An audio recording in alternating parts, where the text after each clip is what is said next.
previously on the keys of time. We now have the keys that are necessary to start to systematically unveil the Bible's chronology. The first two keys revealed the divinely ordained blueprint or framework for time, which governs the progression of God's plan. Keys 1 and 2 basically say that the blueprint is a week of 7 days of 1,000 years each. The next two keys resulted in the discovery of God's redemption chronology, which exists alongside the Bible's actual chronology. Key 3 says, at the end of every Jubilee cycle of 49 actual years, God adds a special 50th year of grace. This must be a measurement in the redemption chronology. Key 4 is the principle of unreckoned time, which says that God does not count times when his people's sin causes his plan of redemption to be suspended. This is convincingly revealed by the 479 completed years recorded in 1 Kings 6:1, which are 131 years short of the actual time. Now, the total times of servitude are also 131 years. So if they are subtracted from the total time, this gives exactly 479 years. The only alternative to this solution is to force the periods in Judges and Acts 13:20, which add up to 610 years, to fit into the 479 years of 1 Kings 6:1. This involves torturing the scriptures.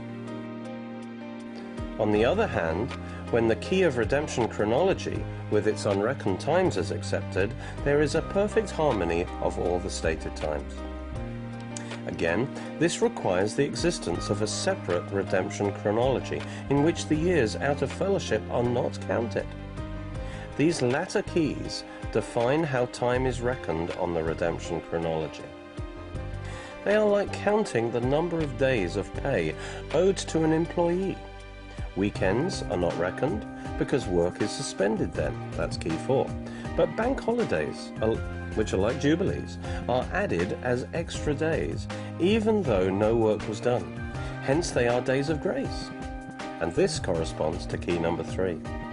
So whereas keys 1 and 2 define the structure of time that governs the redemption chronology, keys 3 and 4 tell us how redemption time, as counted by God, relates to actual time, as counted by man.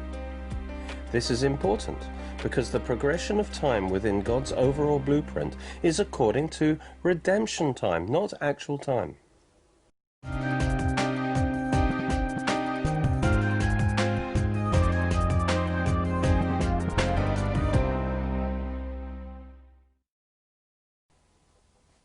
The next period of time is the reign of David.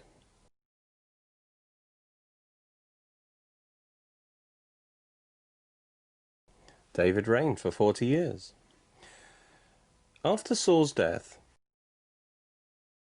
David was anointed king of Judah at Hebron. That's in 2 Samuel chapter 2, verse 1 to 7. 2 Samuel 5, verse 4 and 5 says, David was 30 years old when he began to reign, and he reigned 40 years. In Hebron he reigned over Judah 7 years and 6 months. And in Jerusalem he reigned 33 years over all Israel and Judah. 1 Kings 2:11 says, the days that David reigned over Israel were 40 years. 7 years reigned he in Hebron, and 33 years reigned he in Jerusalem.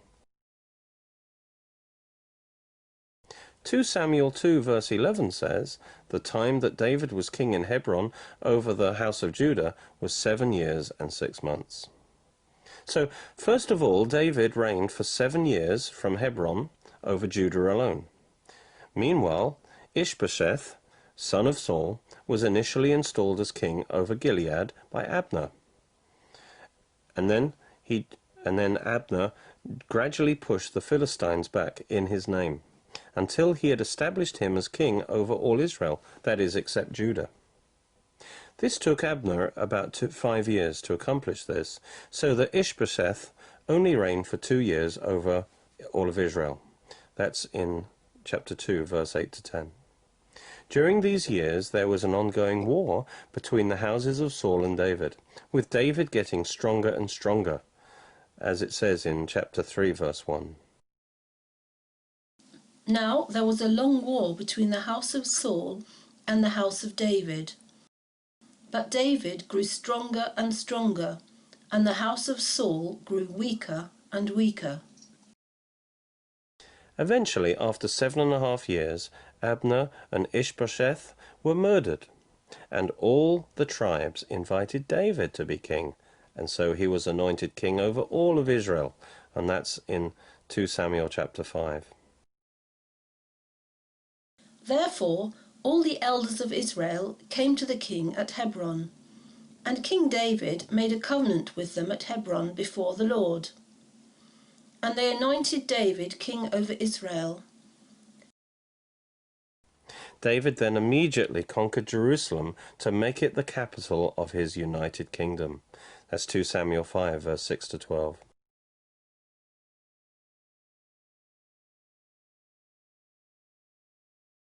And the king and his men went to Jerusalem against the Jebusites, the inhabitants of the land, who spoke to David, saying, "You shall not come in here, but the blind and the lame will repel you," thinking, "David cannot come in here." Nevertheless, David took the stronghold of Zion, that is, the city of David. This marked the start of his reign in Jerusalem of 33 years over all Israel and Judah. Notice that his reign of 40 years is composed of 2 parts, 7 years in Hebron over Judah, and then 33 years in Jerusalem over both Judah and Israel. Notice that in 2 Samuel 5, 4 and 5 and in 2 Samuel 2:11 we are actually given more specific information that David actually reigned 7 years and 6 months at Hebron. David was 30 years old when he began to reign, and he reigned 40 years.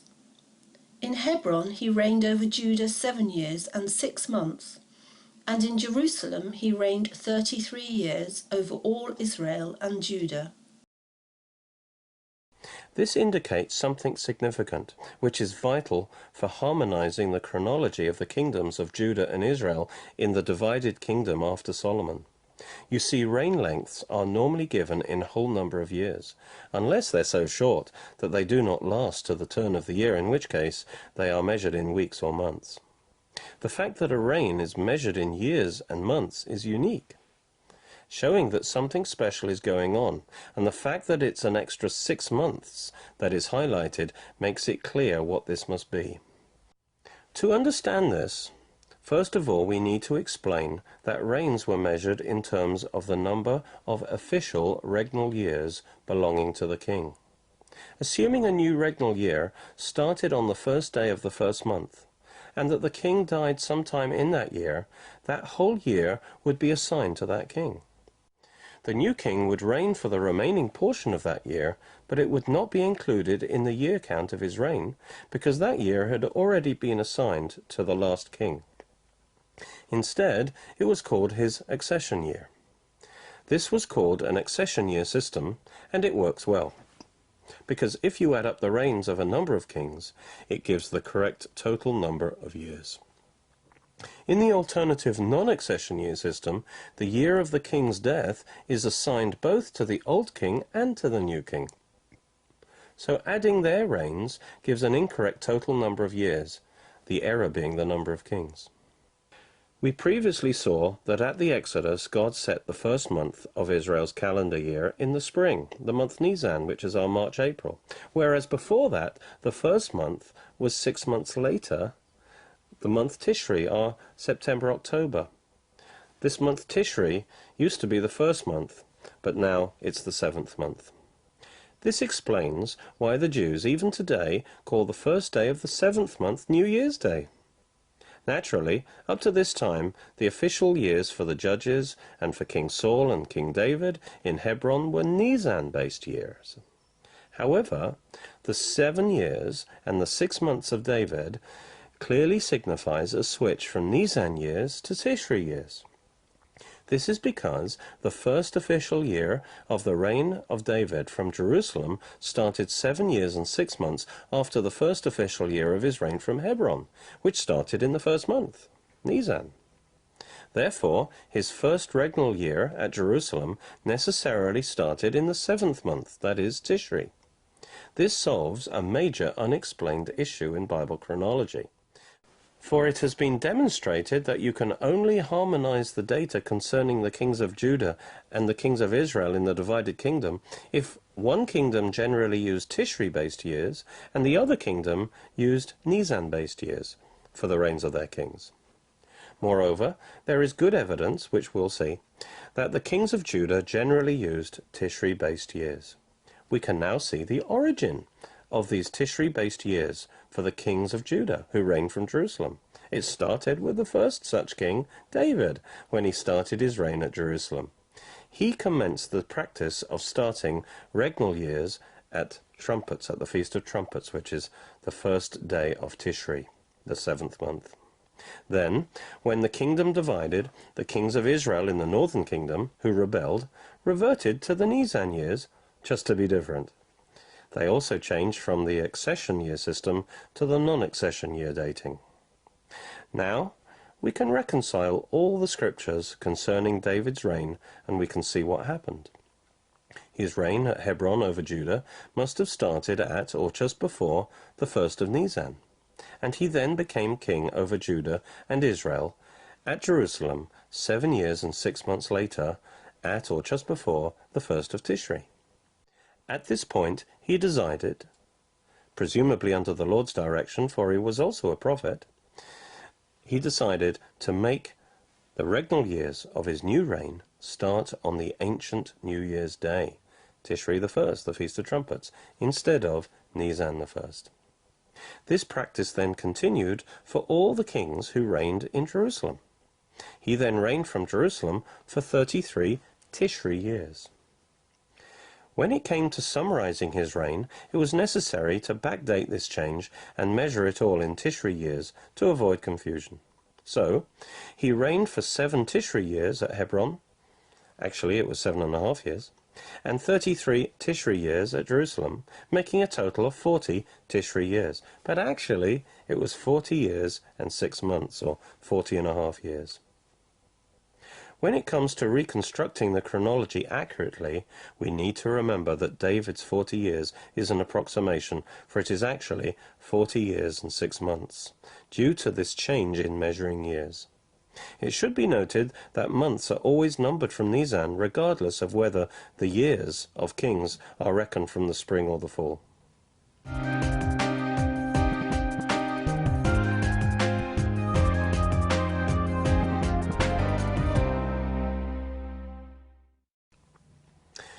A chronological puzzle from David's life is the rebellion of Absalom, his son. We read about this in 2 Samuel 15, 6 and 7. In this manner Absalom acted towards all Israel who came to the king for judgment. So Absalom stole the hearts of the men of Israel. Now it came to pass after 40 years that Absalom said to the king, "Please let me go to Hebron and pay the vow which I made to the Lord." These deceptive words signal the start of his open rebellion against his father David. But what are these 40 years? It couldn't be Absalom's age, as he was born during the first 7 years of David's reign. We see that in 2 Samuel 3, 1-3. Sons were born to David in Hebron. His firstborn was Ammon by Ahinoam the Jezreelitess. His second, Chileah, by Abigail, the widow of Nabal the Carmelite. The third, Absalom, the son of Maachah, the daughter of Talmai, king of Geshur. Neither could it be David's age, as Absalom was a man now. If David was 40, Absalom would have been under 10. as David started to reign when he was 30. Neither was it the 40th year, the last year of David's reign. The key is in the statement that he stole the hearts of the men of Israel from David. Now David won their hearts when he killed Goliath, and this is clearly stated in 1 Samuel 18. Therefore, 40 years after he slew Goliath and won the hearts of the people, that's when he lost their hearts to Absalom. So he was about 18 when he took on Goliath, so he was 58 when Absalom rebelled. Thus it was 28 years into his reign. How do we know David was a young man of 18 when he killed Goliath? Well, he couldn't have been just a boy for a number of reasons. His father wouldn't have sent a boy to face lions and bears alone, as we read in 1 Samuel 17, 32 to 37. Before he killed Goliath, that we read about in 1 Samuel 17, he was already anointed by Samuel in 1 Samuel 16. And then, when Saul sent for a man who could play music skillfully, David was recommended with these words. The guy giving the recommendation said, "I have seen a son of Jesse, the Bethlehemite, who is skillful in playing, a mighty man of valor, a man of war, prudent in speech, and a handsome person, and the Lord is with him." Clearly his feats with wild beasts were well known, and he was considered a man, even a mighty man.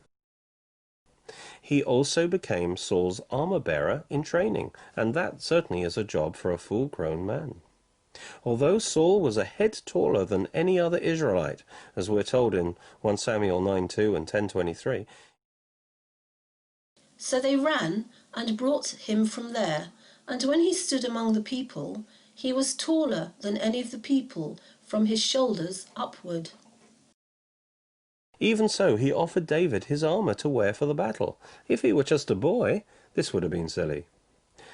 The reason David refused the armor was simply because he was not practiced in using it.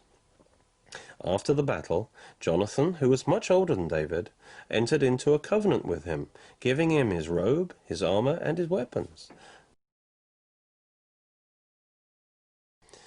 David was able to wield Goliath's massive sword, as we see in chapter 17, verse 51. That's what he used to cut off his head. Therefore David ran and stood over the Philistine, took his sword and drew it out of its sheath, and killed him, and cut off his head with it. And when the Philistines saw that their champion was dead, they fled. So David was at full size. Also, soon after this great victory, Saul gave him his daughter Michal to marry. Then Saul gave him Michal, his daughter, as a wife. Thus Saul saw and knew that the Lord was with David, and that Michal, Saul's daughter, loved him. That's in chapter 18, verse 17 to 30. And Saul set him over many seasoned warriors who accepted him and followed him. So he was clearly a man. So David went out wherever Saul sent him, and behaved wisely. And Saul set him over the men of war, and he was accepted in the sight of all the people, and also in the sight of Saul's servants. Therefore Saul removed him from his presence, and made him his captain over 1,000. And he went out and came in before the people. And David behaved wisely in all his ways, and the Lord was with him. Therefore, when Saul saw that he behaved very wisely, he was afraid of him.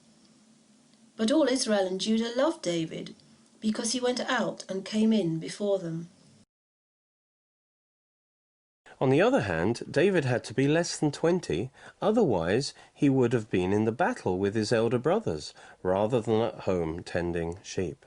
In Numbers, chapter 1, verse 3, there's a rule that only those over 20 and above, would actually go to war. He was but a youth, or a young man, in 1 Samuel 17:33.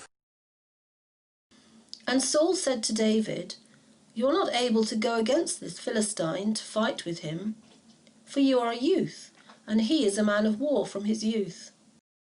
It describes him as a young man. as a youth. That means under 20, but not a boy. He was, in other words, a full-grown 18-year-old. A final thing to note is that Jonathan was at least 28 years older than David, for he led an assault against the Philistines in Saul's second year,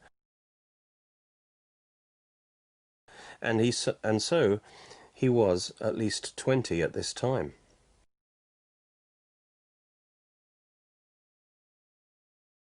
Thus, Jonathan was at least 18 when Saul started his reign.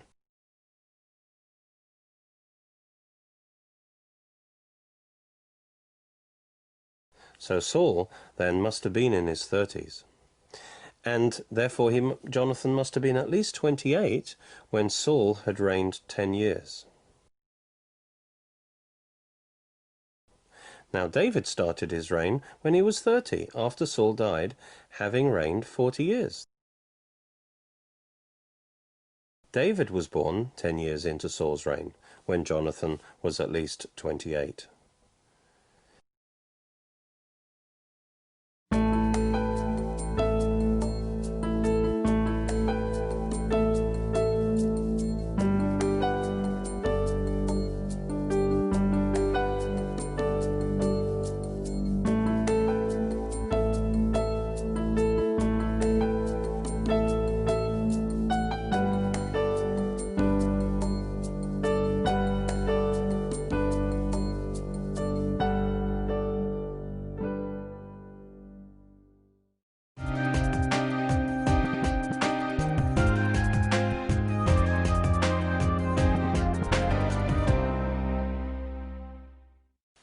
Hello, I'm Derek Walker. I'm the pastor of the Oxford Bible Church.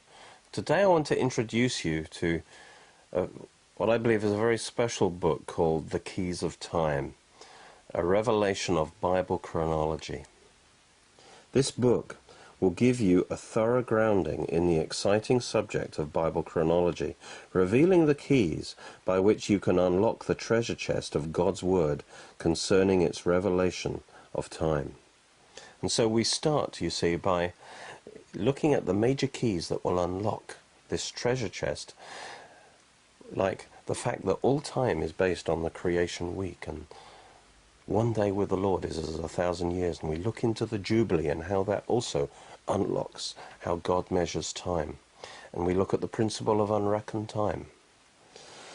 And as we see the whole revelation of God in history and time fit together perfectly, we will get out of this, we'll get a revelation of the glory of God as the sovereign Lord of time, the God who is working out his purposes of grace in his perfect time, according to his redemption timetable.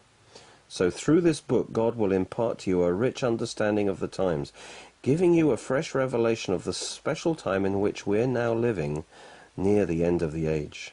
And it will prepare you for the momentous events that are just ahead, because we are living in the last days, and we need to understand the times that we're living in. We need to understand God's revelation of time in the Bible. And having discovered the keys and God's framework of time, we then go through each period of history, starting from Adam to Abraham, and then from Abraham to the Exodus, and then from the Exodus to the dedication of Solomon's temple, and then the period of time leading up to the decree to restore Jerusalem by Artaxerxes, and then finally Daniel's 70 weeks that take us to the coming of the Messiah himself and his death and resurrection. We look and we show how all the pieces fit together perfectly into God's framework of time. And by the end of the book, you will know how to get the date of every event, every major event in the Bible, and how all these events fit together. And so this will enrich your understanding of the whole Bible and how it all fits together perfectly.